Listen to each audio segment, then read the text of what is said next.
Hey guys, welcome back for a little Jays talk. I'm just going to be doing a quick recap of game number 8 with your Toronto Blue Jays and Philadelphia Phillies, and just give my thoughts on some things that I saw today.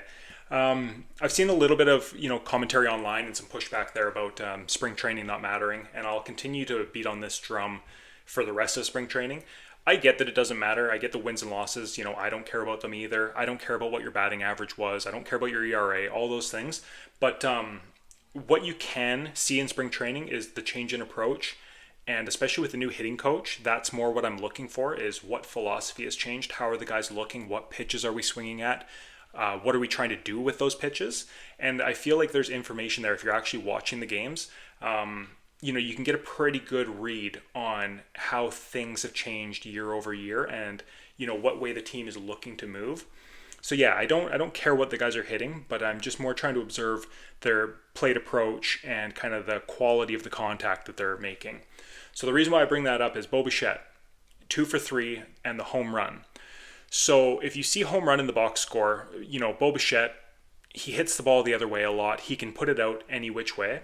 But the thing that I found kind of different about this home run was the way that he turned on the ball, and it looked like he was very much trying to get out in front of it and pull for power. Like, he got way out in front of the pitch, he pulled it, he had great launch angle, and it looked like a home run swing, which we don't necessarily see a lot of out of Bo Bichette. He does a lot of spraying the ball around, and some of them happen to leave the yard. This looked very different. This looked like a deliberate, I'm pulling and I'm pulling hard. So that was really neat to see out of Bo Bichette. And I'm thinking that that's going to be the Popkins effect this year, because we're also seeing the same thing out of George Springer. George Springer hit, I think, 19 home runs last year, so he still has the power. But he was very much spraying the ball around last year. And he's been doing the same thing. He's been getting out. He was getting blown away by fastballs last year. But this spring training, he's very deliberately getting out in front of pitches and ripping them to left field, whether that's in the air or on the ground. He's pulling things hard. So that's just something I'm observing, where I go, I don't really care about what batting average you're putting up, because there's guys getting singles off broken bats and little flares, and then there's other guys that are getting out on absolutely ripped line drives and stuff. So yeah, in the small sample size, those numbers can get skewed, but just the approach is what I'm really interested in. So yeah, it's interesting to see two of our mainstays showing such what appears to be a very deliberate approach at the plate, and a change from last season and the season prior. Dalton Varsho, he hit a home run. He golfed it. If you saw it, it was only a few inches off the ground. It was like a curveball or a sweeper, and he got down, golfed it, and put it out to right field. The reason why I find that exciting is just to do it in 2 consecutive games. It just kind of confirms to me that his shoulder feels fine. Like, clearly swinging is not, hurting him at all. So yeah, that's more why I find that exciting, is just Dalton Varsho seems to be ready to go. And, if he does miss some time because he can't play the field, it shouldn't be long. So that's really positive to see. Vladdy did Vladdy stuff, 1 for 2. He had a walk. He's back to being Vlad, and what you'd expect. Santander still finding his feet. He went 0 for 3 with a strikeout, but whatever. He was late to camp, so he's going to be getting up to speed still. Alan Roden came in for him, and that's another guy where I'm just looking at the approach. I don't think I've seen him take a single bad at bat yet, or really even a bad swing. He hasn't chased anything in the dirt, and he's been in there against guys like Crochet throwing 100 mile an hour from the left side, and he's obviously a lefty bat. So the fact that he hasn't been overpowered by anybody, whether they're a major leaguer, whether they're a AAA guy, whether they're a bullpen arm, whether they're a starter, like, he's seen a lot of different stuff already, and he hasn't been overmatched by anybody. He came in and took a walk in this game, and close pitches he's not even feinting at. Like, he's not biting at all on some really nice pitches. So it's really promising to see out of Roden. And coming into spring training, I would have thought it was almost 0% chance, or like a very low percent chance, that he would break with the club. I thought he would be a call-up a couple months into the season, or maybe a month in. But he's looking like a real candidate to make the squad, because he's clearly one of our best at the plate in terms of that outfield DH mix of the Wagners, Loperfidos, Clases, like all those guys. He's clearly one of the most ready in terms of hitting, and given that he's a lefty who can obviously hit righties, there's going to be a lot of at-bats there. And yeah, he's really impressed me, and he's really doing what he can to earn one of those roster spots. Barger came in. Addison Barger's an interesting case because he's so talented. if you look at, he's pretty fast. He has an amazing arm, an absolute laser, and it doesn't translate. You would think, okay, he's got the wheels, he's got the arm. You could stick him out in the outfield somewhere. You could put him at third base, like whatever. But he's just so twitchy, and I can't think of the correct term right now. Like he almost looks a little bit flustered, like excitable, especially when he plays the infield. So I like that they've got him in right field, even though he didn't look great. But I think long term, if you can just get him out there more exclusively, like just leave him to say left and right field and let him get comfortable out there, I think right field is probably his best path to playing, good defense, because just with how fidgety and excitable he is, I don't see him ever being good at third base. I could be wrong on that, but yeah, I like the look of him in right field a lot more, and I think his ceiling is higher out there. And with the left-handed power and the way he's built, I don't think he's going to get any smaller. Like, he's still growing, and he's already built like a truck. So just plop him out in right field, let him use his, 100th percentile arm, let him use his power, and just try to develop a good right fielder out of that frame. I think if it were me in charge of any decisions, which it's clearly not, that's where I would stick him. Jimenez came in, did Jimenez stuff. He plays good defense. He didn't get on base today, but that's not a big deal. Davis Schneider came in for him, worked a walk. There's a very clear path for Davis Schneider to make this team, and that's as the lefty masher. A lot of the people that Davis Schneider's in competition with, Jimenez, Will Wagner, Lo Perfido, Rodin, all these guys are. I shouldn't have put Jimenez in there, but because he's clearly going to be an everyday guy. But what I mean by that is, when lefty pitchers are coming up, and specifically tough ones, there's going to be at bats, whether it's pinch hitting or starting that day, where you could see Davis Schneider starting at second base the odd time against tough lefties, like a Crochet in Boston, or a Max Fried in New York, where you can start him at second, or you can start him in left field, and then maybe do a defensive sub later on.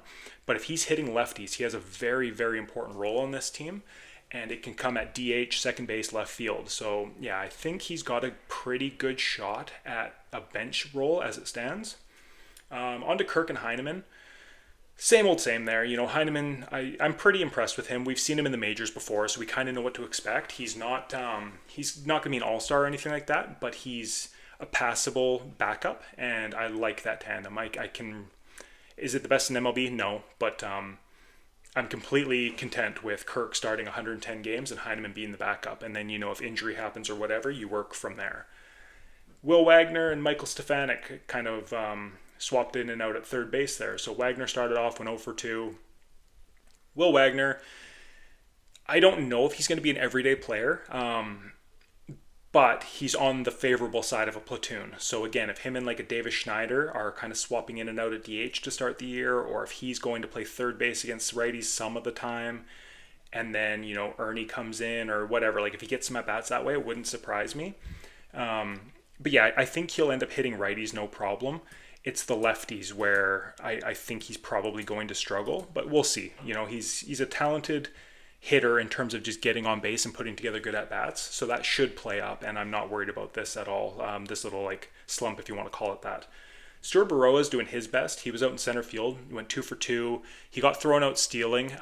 He's got the speed to steal the bases, but even just the slide that he did into second was a little bit weird. He went like feet first, and his upper torso and his head were way up in the air and easy to tag.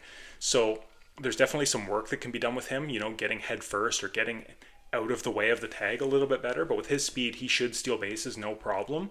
And given that he's a switch hitter and appears to be, his defense has looked spotty at times, but it does appear to be getting better. So he's got an opportunity to be like a fourth or maybe even like a fifth outfielder, depending on how you want the bench to look. But yeah, he's doing enough to at least be in consideration. He's getting on base. He's really fast. He's playing all right in the outfield. And he would fit, like a pinch runner role, plus maybe some defensive upgrade over some of the other guys potentially in the outfield as well. So there's a path to him being on the bench at this point. And when you're looking at the bench, so say you have your 8 regulars, and then counting the DH as kind of a bench piece. So that would leave you with 5 guys to alternate in through the DH and subs. So it's going to be really interesting to see, because it's not necessarily the 5 best players, because obviously you can't have 3 left-handed outfielders on your bench or something like that. Like, there has to be there has to be roles for everybody, whether it's, the lefty masher like a Davis Schneider or a base stealer like a Baroa, or you know what I mean? Like there has to be some diversity of skill sets there, and it'll be really interesting to see because one guy really performing like an Alan Roden, if he then takes one of the bench roles because he's been so good, then all of a sudden you go, well, what's Will Wagner's role, or what's Joey Loperfido's role, or something like that. Like it can really impact someone else that you thought had a steady everyday, or not every day, but like a solid footing into a bench role. So yeah, I'm really interested to see how that continues to shake out. On the pitching side of things, Max Scherzer, can't say enough good about that guy. He's I think where his value is going to become most important for this team is if you're watching the game today, he essentially, this is a little bit hyperbole, but he essentially doesn't miss the glove. Like, the target is put up and he hits it, whether it's with 90 miles an hour or 92 or whatever.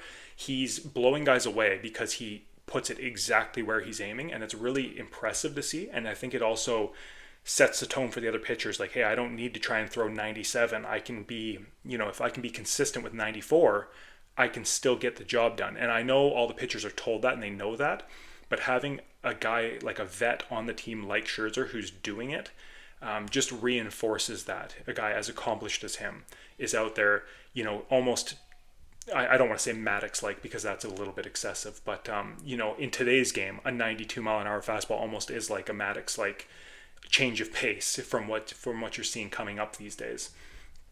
But yeah, seeing Max Scherzer just be so accurate with his pitches and be so in control, even though he doesn't necessarily blow guys away anymore, is really neat to see. And then everybody that came in after him, Bowden Francis got hit around a little bit, walked a couple guys, not really what you want to see. And Tommy Nance came in for just the two hitters. He looked all right, he looks ready to go. Amalfi I'm not too familiar with, but he looked good. And then Garcia and Green are two guys that you're going to count on for the bulk of the work this year. And, I know there's some injury concerns there, and they were hurt a bit last year and stuff, but both of them are firing absolute gas, and they look ready to go. So, again, we're not reading too much into like, okay, the Blue Jays won 5-4. We don't really care about that. But just everyone looks healthy, everyone looks in form, and there's some interesting battles going on for some of these bench roles where, like I say, maybe an Alan Roden is really starting to... He's making it hard to ignore that he should be on the team to break the season. And, a Stuart Baroa is another guy that's really doing his best to put his best foot forward, which is all you can really ask for. Like, the competition is good for everybody involved, whether it's, Baroa and Roden for outfield jobs, whether it's Davis Schneider trying to make sure that they remember that he was good 2 years ago and make sure that they remember that he should be in the DH conversation and things like that. Like, the more guys you have performing good, it's never a bad thing. So yeah, it's really nice to see all these guys are taking it seriously and they're making serious pushes for playing time. So let me know what you guys thought of today's game and leave a comment, okay? We'll talk to you guys later. Bye-bye.